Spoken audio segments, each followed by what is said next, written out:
सभी लोगों का हमारे YouTube चैनल पर स्वागत है। ऐसे वीडियो देखने के लिए हमारे चैनल को सब्सक्राइब कीजिए और सभी को ये वीडियो एंड तक देखना है। वीडियो पसंद आया हो तो वीडियो को लाइक और शेयर करना ना भूलिए। तो लेट्स स्टार्ट। पहला सवाल, पराश्रव्य तरंगों को सर्वप्रथम सीटी बजाकर उत्पन्न किसने किया था? ऑप्शन क्रमांक 2, गाल्टन ने किया था। अगला सवाल, सोनार का पूरा नाम क्या है? सोनार का पूरा नाम क्या है? ऑप्शन क्रमांक 3, साउंड नेविगेशन एंड रेजिन सोनार का पूरा नाम है। अगला सवाल, पानी के अंदर ध्वनि सुनने का यंत्र क्या कहलाता है? पानी के अंदर ध्वनि सुनने का यंत्र क्या कहलाता है? ऑप्शन क्रमांक 4, हाइड्रोजन कहलाता है। अगला, वायु में ध्वनि की चाल 332 मीटर पर सेकंड है। यदि दाब बढ़ाकर 2 गुना कर दिया जाए तो ध्वनि की चाल पर क्या प्रभाव पड़ेगा? ऑप्शन क्रमांक बी, 332 मीटर पर सेकंड। अगला सवाल, जब ध्वनि तरंग पानी के अंतर्गत पृष्ठीय भाग से परिवर्तित होती है तो इनमें से कौन अपरिवर्तित रहता है? ऑप्शन क्रमांक 4, अपवर्तित रहता है। अगला सवाल, प्रतिध्वनि सुनाई देती है जब परावर्तक पृष्ठ का क्या अधिक होता और क्या अधिक और कम होता है? ऑप्शन क्रमांक 1, क्षेत्रफल अधिक होता है। अगला सवाल, प्रसिद्ध बिग बैंग थ्योरी किस मुख्य सिद्धांत पर आधारित है? प्रसिद्ध बिग बैंग थ्योरी किस मुख्य सिद्धांत पर आधारित है? ऑप्शन क्रमांक 2, डॉलर प्रभाव पर आधारित है। अगला सवाल, रेलगाड़ी जब स्टेशन पर पहुंचती है तो वह अपनी स्वाभाविक ध्वनि आवृत्ति से बढ़ती हुई लगती है, इसका क्या कारण है?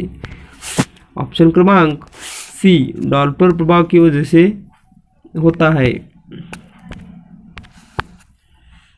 अगला सवाल, इनमें से किस माध्यम में ध्वनि का वेग सर्वाधिक है? इनमें से किस माध्यम में ध्वनि का वेग सर्वाधिक है?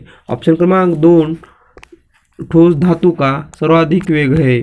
अगला सवाल, ध्वनि तरंगे अपनी मार्ग में रुकावट आने पर क्या जाती है? ध्वनि तरंगे अपनी मार्ग में रुकावट आने पर क्या जाती है? ऑप्शन क्रमांक 4, लौट जाती है। अगला सवाल, ऐसी तिरंगी जिनका ध्रुवीकरण नहीं हो सकता वो क्या कहलाती है? ऑप्शन क्रमांक डी, अनुदैर्ध्य तरंगे कहलाती है।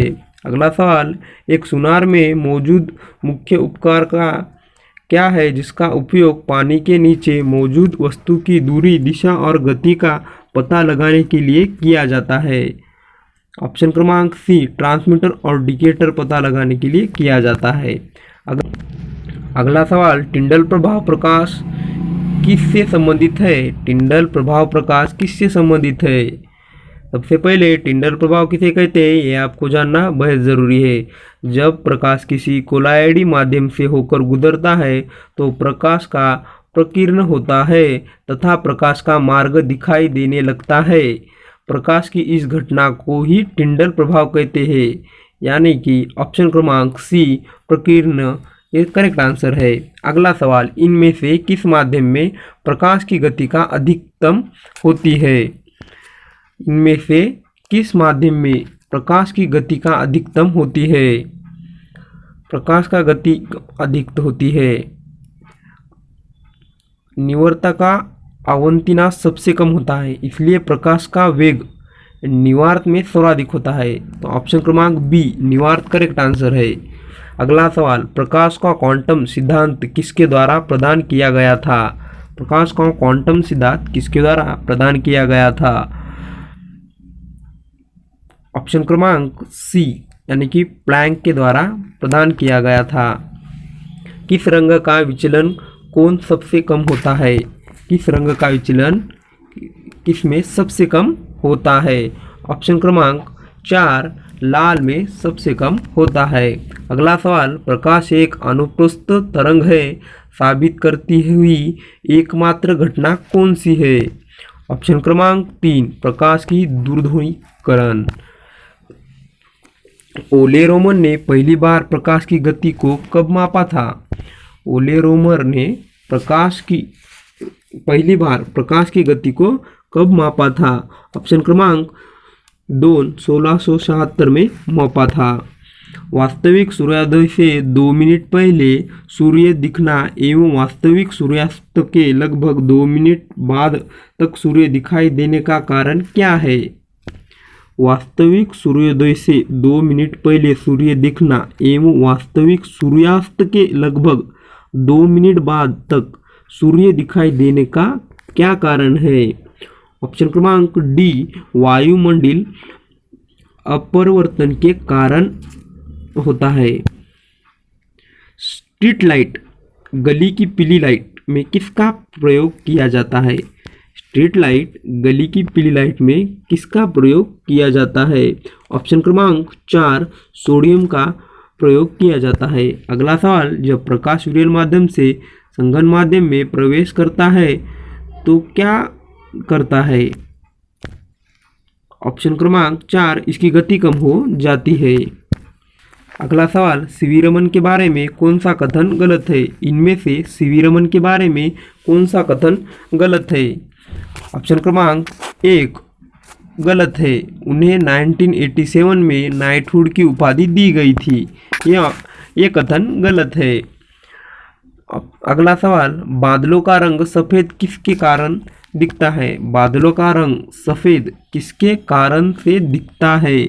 ऑप्शन क्रमांक 3, प्रकाश के प्रकीर्ण से दिखता है।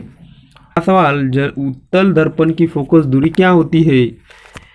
ऑप्शन क्रमांक सी, घनात्मक होती है। अगला सवाल, वाहनों के हेडलाइट में प्रयुक्त दर्पण कौन सा होता है? वाहनों के हेडलाइट में प्रयुक्त दर्पण कौन सा होता है? ऑप्शन क्रमांक सी, अवतल दर्पण होता है। अगला सवाल, 0 डिग्री सेंटीग्रेड कितनी डिग्री फ़ारेनहाइट के बराबर होता है? ऑप्शन क्रमांक 4, 32 डिग्री फ़ारेनहाइट के बराबर होता है। C/5 इक्वल टू F-32/9, ये फार्मूला याद रखें। अगला सवाल, पानी का हिमांक बिंदु कितना? सवाल, पानी का हिमांक बिंदु कितना होता है? पानी का हिमांक बिंदु कितना होता है? ऑप्शन क्रमांक 3, 32 डिग्री फ़ारेनहाइट होता है। अगला सवाल, लगभग किस तापमान पर पानी का घनत्व अधिकतम होता है? लगभग किस तापमान पर पानी का घनत्व अधिकतम होता है?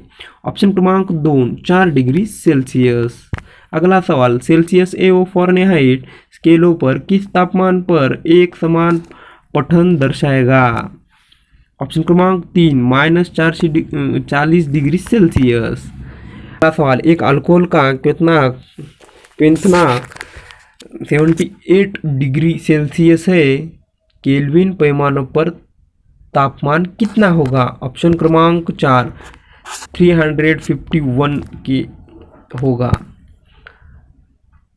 अगला सवाल, सेल्सियस और केल्विन तापमान के बीच क्या संबंध है? ऑप्शन क्रमांक 2, 0 degree Celsius equal to 273 kelvin. बर्फ का गलनांक बिंदु क्या है? बर्फ का गलनांक बिंदु क्या है? ऑप्शन क्रमांक 1, 273 के। किसी वस्तु में किसकी उपस्थिति के कारण वह विद्युत का सुचालक बनता है? किसी वस्तु में किसकी उपस्थिति के कारण वह विद्युत का सुचालक बनता है? ऑप्शन क्रमांक 2, इलेक्ट्रॉन की उपस्थिति के कारण। अगला सवाल, पानी का क्वथनांक क्या होता है? पानी का क्वथनांक क्या होता है? ऑप्शन क्रमांक 4, 212 डिग्री फ़ारेनहाइट होता है। अगला सवाल, पानी का क्वथनांक बिंदु केल्विन पैमाने पर क्या होगा? ऑप्शन क्रमांक 4, 373 केल्विन होगा। जल का बाष्पीकरण किस पर होता है? जल का बाष्पीकरण किस पर होता है? ऑप्शन क्रमांक 4 समस्त तापमानों पर होता है, यानी कि संगलक हिमाकृतनाक बिंदु समस्त तापमान पर होता है। मिट्टी के बर्तन में रखा जल गर्मियों में भी ठंडा रहता है, इसका क्या कारण है? ऑप्शन क्रमांक ए वाष्प उत्सर्जन। अगला सवाल, इनमें से रेफ्रिजरेटर किस सिद्धांत पर कार्य करता है? इनमें से रेफ्रिजरेटर किस सिद्धांत पर कार्य करता है? ऑप्शन क्रमांक 1 यानी कि वाष्पीकरण। अगला सवाल, ऊष्मागति के किस नियम के द्वारा ऊर्जा संरक्षण के नियम को जाना जाता है? ऑप्शन क्रमांक 1 प्रथम नियम के द्वारा। अगला सवाल, ऊष्मागति का कौन सा नियम एंट्रोपी को परिभाषित करता है? ऊष्मागति का कौन सा नियम एंट्रोपी को परिभाषित करता है? एंट्रोपी उस ऊर्जा का परिणाम जो यांत्रिक ऊर्जा में परिवर्तित नहीं हो सकती, यानी कि ऑप्शन क्रमांक 2 द्वितीय नियम। ऐसे ही वीडियो देखने के लिए हमारे चैनल को सब्सक्राइब करें और वीडियो को लाइक और शेयर करें।